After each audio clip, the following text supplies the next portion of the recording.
Okay, this is episode 17 of Mama Chow and Spicy Wonton.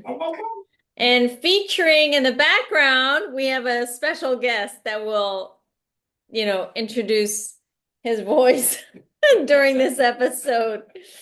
Um, Mr. Spice. So this episode, we're going along with the airline airport theme, but it also deals with ID and Chinese identification and why the issue of passports and having a sense of security, given so much instability in China, even up to today, the importance and significance of having a foreign passport. And so we're going to talk about this in this episode in the context of arguments that happened in an airport between Mama Chow and a Chinese airline. That's CAAC, China Air always cancel. We talked about that in episode 16. So okay, with that, Mama Chow. Hello, everyone. During the year, we were stationed in Beijing, 1985 to 1990. But these things happened in 1989. We left in 89. 1989, yeah, this thing we are talking about. I remember clearly it happened in May 20th, 1989. We took a 1 week kind of vacation or escape because we were scared something might happen. Big things happen in Beijing.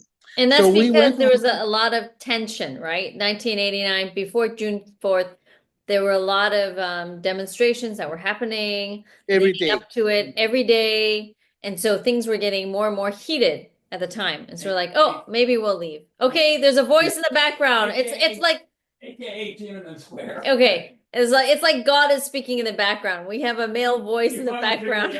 Yeah. Okay, go on, Mama Chow. Okay, we after we stay 1 week in Hong Kong, things did not happen as we afraid. So I told you guys, I said, let's go back because I have job to do. I was working for a foreign correspondent like media company. I'm holding a key for the money, for the finance, for everything payment. So we purchased ticket, trying to go back. Because you thought things were okay. Yeah, I thought maybe bad. Not that bad. Yeah. So we went to the airport after I confirmed both seats from Hong Kong to Beijing. Your father was working in Hong Kong, so he dropped us off and he left for the office. So once we approached to the counter, the girl looked at our ticket, told me, no, from their record, there's no seats for us. So I was kind of upset.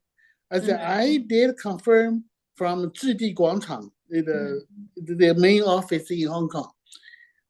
How come I don't have seats? And she said, okay, don't argue with me. The CAAC manager is coming. The China Airline manager. The middle-aged gentleman wear a loose suit, gray suit. Okay, hold on. There's a voice in the background interrupting again. Yes. Mama Chow, was this journey before or after the bloody elevator incident in the high rise? Oh, way before. You're talking about with my father? Yes. Oh, this is way before. This is 1989. Yeah, it's way before. Yeah. So at this point, how many elevators were bloodied up at this point? Yeah, well. Yeah, that's happened when we're stationed in Beijing. Yeah. So this guy coming to approaching us, asked me very ridiculous question. The first question he asked me said, what is the girl's name who confirmed your ticket? I said, you're ridiculous. Right.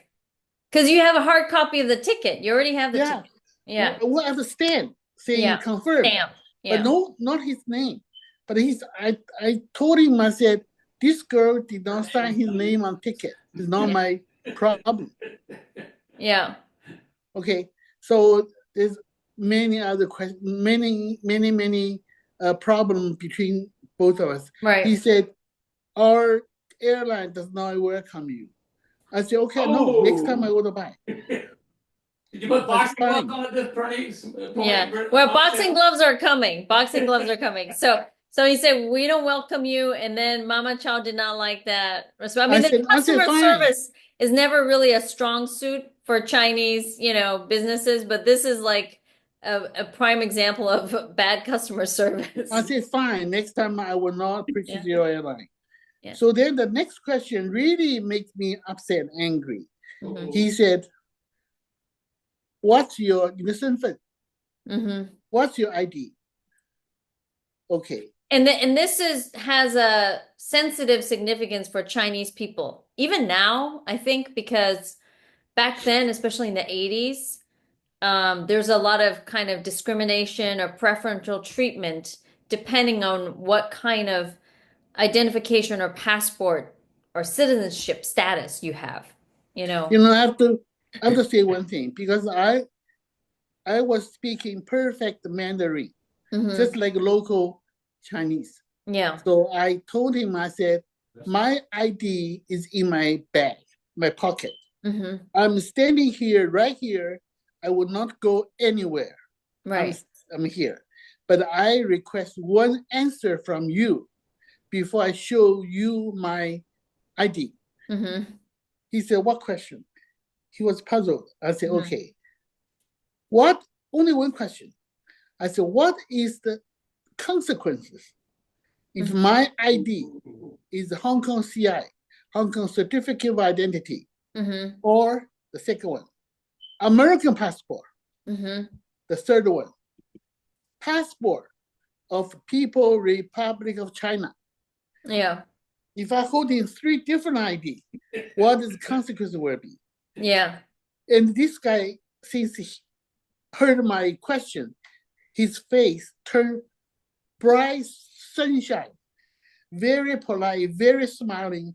He said to the girl, let them go right away. Let them on board. So he will be free. He changed his attitude right away, right? 180. Right away. But wait, did he ask you at this point where you lived? Or was that Yes, after? he asked me one of the questions, where you live? I said, Beijing.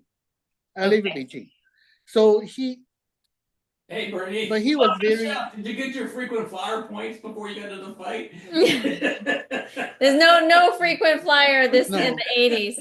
So he asked where you live. You said Beijing, and so then he said, "Okay, just go. Let you go." Right. But then you know what I said? I said, I'm not going because you did not answer my question. So I grabbed his sleeve. His suit. Yeah. Sleeve. Yeah. Sleeve. So I said, you cannot go. You should answer my question. Yeah. And he wants to run. And I was younger. I was a little scaredy pants. I'm not scaredy pants now, but I was then, and I was like. By then, many people coming to see what's going on, right? Yeah. People are here with around. Yeah. Okay. Yeah. So I was telling you, Mom, come on, let's go. Don't make a scene. Don't make a scene. Yeah, because I was scared because there were crowds starting to form. Yeah. Because you're raising your voice in a loud, voice argument with this guy. You know what happened finally? He escaped from a grab of the sleeve. Yeah. He just ran. He get out of the crowd. So we were on board. We finally got on the plane. Yeah. But the question is to the audience, and we asked also maybe somebody who's in this room who's not on camera the same question, which is why do we think this guy, this China Airlines official, changed his attitude and let you on the plane? I mean, we bought the tickets. We should have been on the plane anyway. But, China Airlines is not a private company back then. I don't know if it still is, but it was like a state-owned company. It's still. So he's essentially a government employee of sorts. And so when we asked somebody who's in the room, or may not be in the room, the same question, their answer was, oh, maybe he thought you were a spy, or you were like maybe because of your American passport or something. But we have an alternate theory, right, Mama Chow? What's the Yeah, other this is theory? what I think. Yeah, This is what's what your I think. theory? Yeah, because I think, because I spoke perfect Mandarin, he thought I am the relative or one of the very higher up government official. That's why I can speak so strongly, with no Well, fear. you are a relative of a senior government official back in the Qing dynasty. Yeah. Or who Mao also asked for advice a long time ago, but not anymore. Yes. So anyway, I'm always that's our fearless. theory. You know what it is? They figured that no one would be crazy enough to cause a scene and start yelling at an airport in China Yeah. in the 1980s unless they had some serious pull. Well, That's yeah, what I it mean is. that's fair. I mean, the voice in the background was saying he probably was wondering, you must have some serious influence, and background to be such a big mouth and kind of Yeah, tell him, true. Yeah. So yeah. Exactly. So he was so scared. When we both back to Beijing, I will treat him the very right way. He's Yeah. afraid. So actually, what my idea is, none of the above. We don't have to disclose what it is, but it's none of the three. But anyway, that's I guess he didn't call your bluff. He let us on the plane, and thankfully, and we were able to go back to Beijing, which we didn't know. We did not know at the time things were getting even more heated, with the flurry of demonstrations and whatnot. So that's the story for episode 17 today. Thank you for watching. Yes, we do. Thank you. Until next week. Don't forget to subscribe and like, especially subscribe. And like. Bye. Bye.